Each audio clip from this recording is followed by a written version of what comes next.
Do mga lods, nakaila ba mo aning tanuma? Pamilyar ba nyo ni? Oh? Mao ni sawa pa kaila mo ni gitawag og kalabo.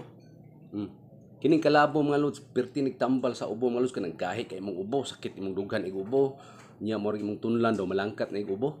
Kining kalabo kay mao ni gigamit sa unas karaang panahon sa una nga ubhon sila wala silang tambal, dangop sila ani kalabo. Ang pamaagi sa pagtambal ani mga lods, kuhaon na nimo ning dahon, ana. Kuhaon nimo ning dahon. Dayon hugasan nimo ayog saboy, ibutang sa kaldero ing asyug kanang murag mo init na ba mulaos na siya. Kuhaan ni siya, then ibutan mo sa baso, inhale, exhale. Ang alisingaw mo ari sa ilawom ba para mahukal ang imong plima, ang imong itong plima nga gahi kay nga lugos ka tingo gani sa gahi sa mong ubo, napagaw na kay inubo.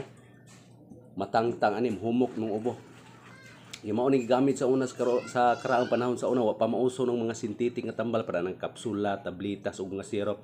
Mao ni gigamit nila sa una. Tudloan ta mo unsaon paggamit ta unsaon pag inhale ug exhale. Tapaan to kadiyo. Daghana ayo. Oh, di alam mga lods, naglapo oh. Gaalis nga o pagod oh. Pito ni kadahon akong gilapuan. Ana ori paggamit mga lods oh.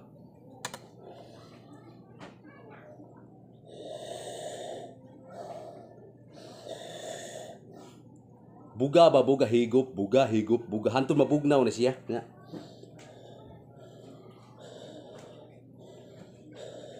Gikuha na ko ni kay kung bata giubo man niya, ganahan siya ni maayo ra man siya ni di man siya kinahanglan tambal, maayo ra man siya ning kalabo.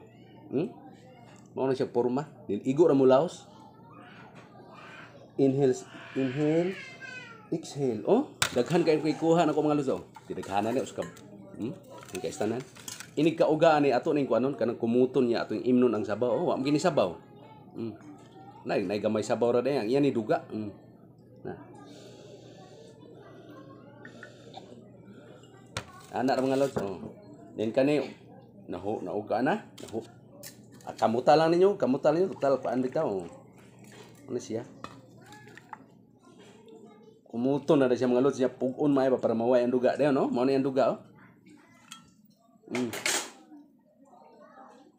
Murag Mountain Dew eh. Imno ni siya para pawa sa plima ba? Lami man. Paminaw ninyo kung nakatabang ning kuan na tanuma sa inyong ubo. Please comment, like, kung di mada, share. Thank you mga lods. Mo na gamit sa kalabo.